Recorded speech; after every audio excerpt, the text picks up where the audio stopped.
자, 이번엔 글로벌 증시의 주요 변수들을 통해서 투자 인사이트 얻어보는 시간입니다. 도움 말씀에 김윤정 LS증권 선임연구원과 함께합니다. 안녕하십니까? 안녕하십니까. 자, 이번 주는 고용 주간이죠. 고용 지표들이 많이 발표되는데 연구원님이 생각하는 어떤 관전 포인트가 있을까요? 일단은 시장의 초점 자체가 포커스 자체가 이미 지난월에 이제 비농업 고용 보고서 상에서 네.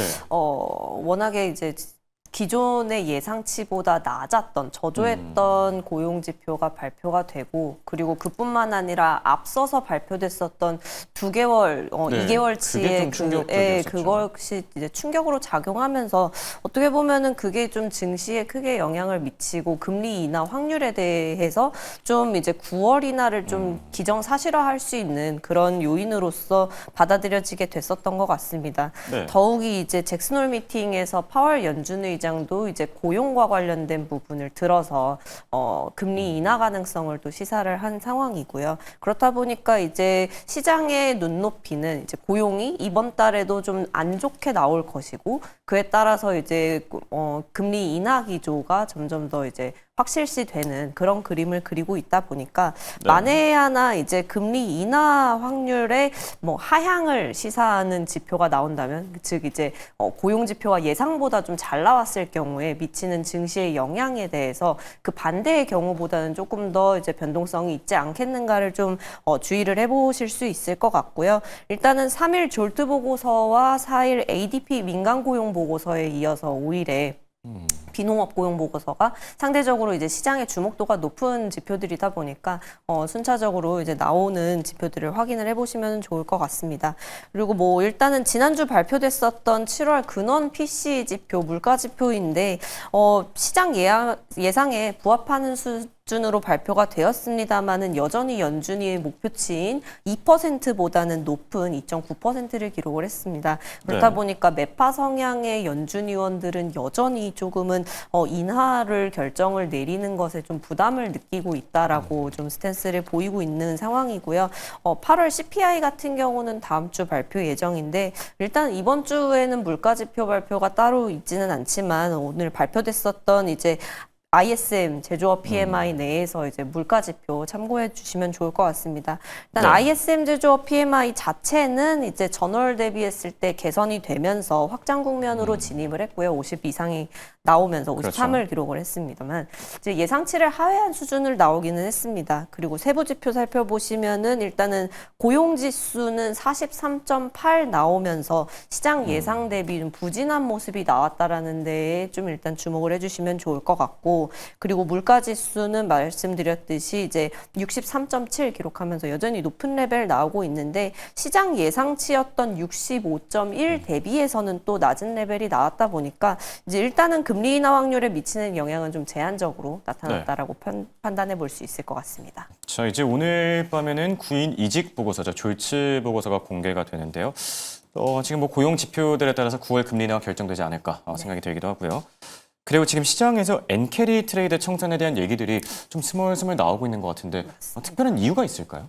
일단은 그 기점이 됐었던 거는 마찬가지로 잭슨홀 미팅인데, 이제 미국 네. 같은 경우는 말씀드렸다시피 잭슨홀 미팅에서 파월 연준 의장이 이제 금리 인하 가능성, 고용 지표를 들어서 그렇죠. 그런 부분들을 시사를 했는데, 반대로 이제 일본 같은 경우는 잭슨홀 미팅에서 이제 우에다 BOJ 총재가 금리 인상을 위한 조건들이 갖춰지고 있다라는 네. 기조의 발언을 했습니다. 그래서 임금 상승이 이제 대기업들에서 중소기업으로 이제 좀 낙수 효과처럼 이어지고 있는 모습들이 나타나고 있고, 그 동향을 살펴봤을 때 이제 공급 측면의 변화를 이제 통화정책 결정에 있어서 반영을 하겠다라는 식으로 좀 발언을 했습니다. 그렇다 보니까 이제 미국 같은 경우는 이제 전반적으로 금리 인하 기조를 이어갈 것으로 이제 기대가 되고 있는 상황이고요. 일본 같은 경우는 이제 작년부터 이제 인상 기조로 들어서서, 물론 이제 올해 1월을 마지막으로 계속 좀 동결을 하고 있기는 그렇죠. 합니다만, 어쨌든 인상 기조를 계속 이어나가겠다라는 이제 BOJ 총재의 발언으로 인해서 다시 한번 좀 미일 금리 차의 축소,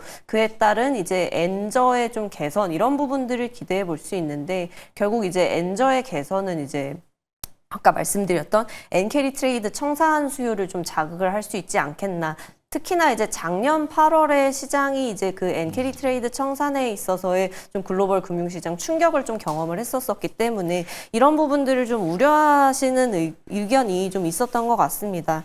일단은 뭐 엔캐리 트레이드 청산에 대해서는 사실 네. 작년만큼의 우려를 하지 않는 편인데요. 그 이유로는 좀 두 가지를 들 수가 있을 것 같습니다. 일단 첫 번째로는 일본이 바로 금리 인상에 나서기에는 아직까지는 좀 금융적인 여건이, 경제적인 여건이 좀 갖추어지지 그렇죠. 않는 상황이 아닌가라고 판단을 하는 것이고요.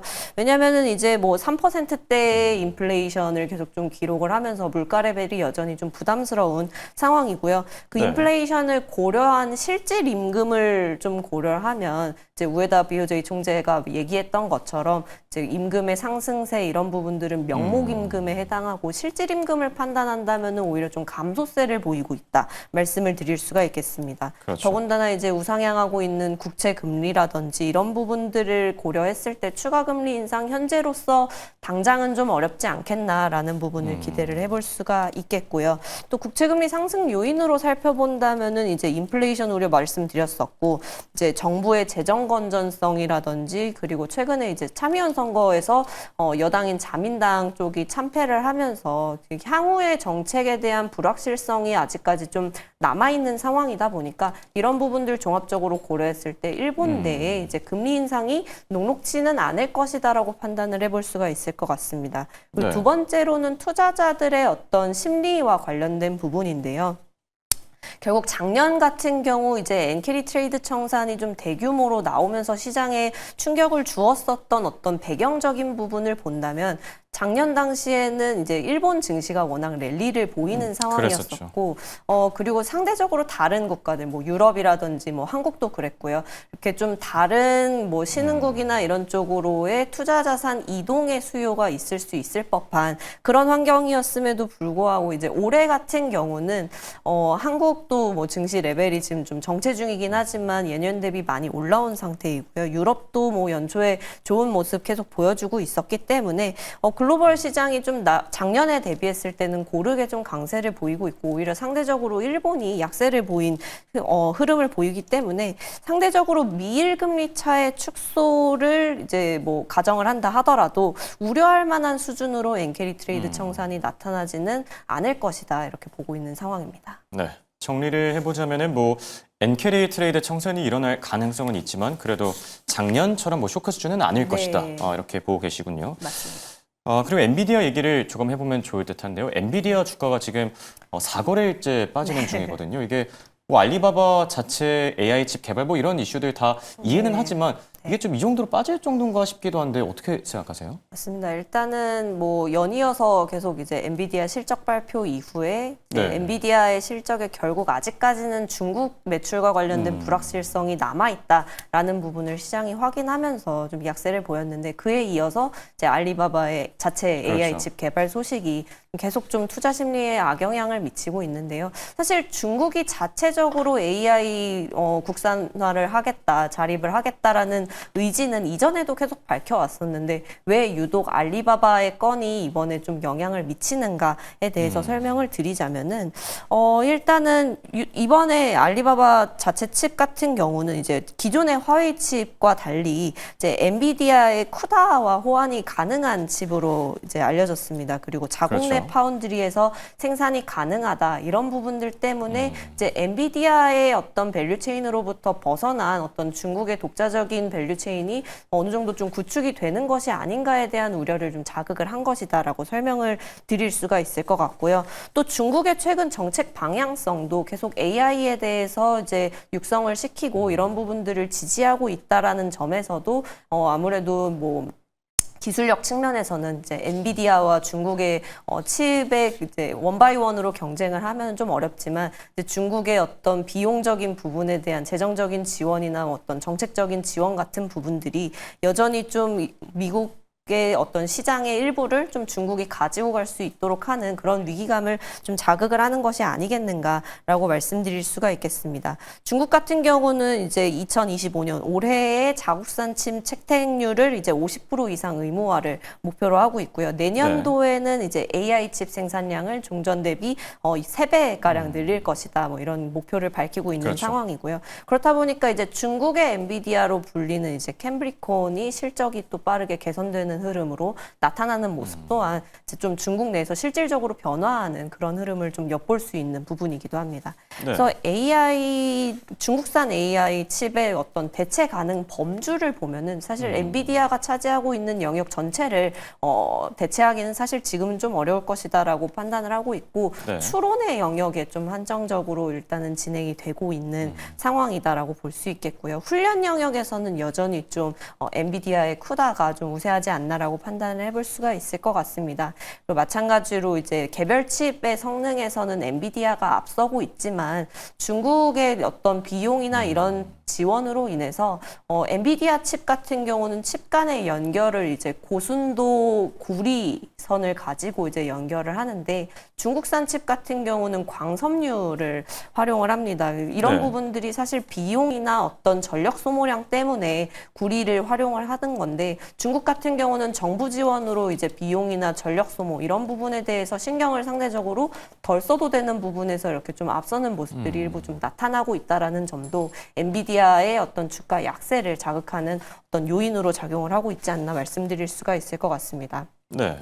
그래서 정리하자면 좀 알리바바의 AI 칩 내재화 같은 경우는 이제 엔비디아 밸류체인 외에 이제 진영에서 이제 투자 기회를 좀 발생할 수 있지 않겠나라는 의미로도 해석이 가능하고요. 그래서 관련해 종목들도 있을까요? 혹시 좀 관심 있게 보면 좋을 만한. 그렇죠. 이제 그 미국 같은 경우도 사실 엔비디아가 이렇게 랠리를 보일 쯤해서 이제 광섬유 예. 쪽의 시장들이 광모듈 같은 쪽들이 이제 올랐었는데 중국과 관련해서는 이제 이노라이트라든지 이옵토링크 뭐 예. 이런 종목들이 지금 좀 주가의 반응이 나타나고 있는 상황이고 국내에서 찾아본다면 그래도 중국향 실적을 기대를 해볼 수 있을 만한 소부장 찾기가 좀 시작이 될 수 있을 것 같습니다. 저희 하우스에서는 이제 코미코라든지 파크 시스템스, 뭐 DBI텍 이런 쪽으로 좀 수혜가 가지 않을까를 기대를 네. 하고 있는 상황입니다. 자, 수혜 종목들로 뭐 중국 쪽에서는 이노라이트 그리고 뭐 이옵토링크 이런 종목들을 꼽아주셨고요.